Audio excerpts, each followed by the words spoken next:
মেয়েকে এইগুলা তার শাশুড়িকে বশ করার জন্য কি শিখাই দেয়, ভিডিওটা দেখুন, অনেক কিছু শিখতে পারবেন। ও মামা, কি হয়েছে রে? আমি আর ওর বাড়ি সংসার করবো না। কেন রে মা? আমার শ্বশুর শাশুড়ি সবসময় আমাকে জ্বালাই। ও এই কথা, তাইলে একটা কাজ কর, তোর শ্বশুর শাশুড়ি তুই পৃথিবীর থেকে সরাই ফেলা। কি বলো মা, তাই বলে মেরে ফেলবো? আরে শোন, ওরা যদি থাকে না তাহলে তুই সুখী শান্তিতে সংসার করতে পারবি না, তার চেয়ে ভালো হয় তুই ওদেরকে মাইরালা। আর কিন্তু মা, তাহলে তো পুলিশ কেস হয়ে যাবে। কোনো পুলিশ কেস হবে না, তুই দাঁড়া, আমি আসতেছি।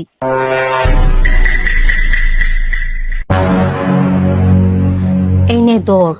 কিন্তু এটা কি মা? এটা এক ধরনের বিষ, প্রতিদিন খাবারের সাথে 1 ফোঁটা করে তোর শ্বশুর শাশুড়ি খাওয়াইবি, দেখবি 1 মাস পরে ওরা অসুস্থ হইয়া মইরা গেছে, তখন কেউ টেরও পাইবো না তুই বিষ খাইয়া মাইরা ফালাইছস, তখন পুলিশ কেস হইব না, কিচ্ছু হইব না। আচ্ছা ঠিক আছে মা, তাহলে আমি আসি। এ মা শোন, আবার কি বলো মা? যতদিন তুই ওষুধটা খাওয়াইবি ততদিন তুই তোর শ্বশুর শাশুড়িতে ভালো ব্যবহার করবি, কারণ কি জানোস, ওরা যেন তোকে সন্দেহ না করে। আচ্ছা ঠিক আছে, তাহলে আমি আসি। যা। হ্যালো মা, আমি আর তোমাদের বাড়িতে কোনোদিনও যাব না। তোর আবার কি হইলো রে মা? জানো মা, এখন আমার শ্বশুর বাড়ির লোকজন অনেক ভালো হয়ে গেছে, আমাকে তাদের নিজের মেয়ের মতোই ভালোবাসে। তুমি যেদিন থেকে ওই বিষটা আমাকে দিয়েছিলে সেদিন থেকে আমি ওদের সাথে অনেক ভালো ব্যবহার করি, একেবারে নিজের মা বাবার মতো। ওরাও আমাকে নিজের মেয়ের মতোই খুব ভালোবাসে।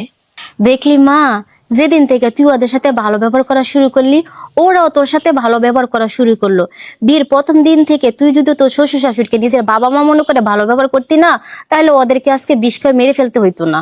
কিন্তু মা, এখন আমার খুব ভয় লাগছে। তুমি যে বিষটা আমাকে দিয়েছিলে সেই বিষটা তো আমি ওদেরকে 3-4 দিন মতো দিয়েছিলাম, এখন যদি কিছু হয়ে যায়? তুই চিন্তা করিস না রে মা, ওইটার ভিতরে বিষ ছিল না, মধু ছিল।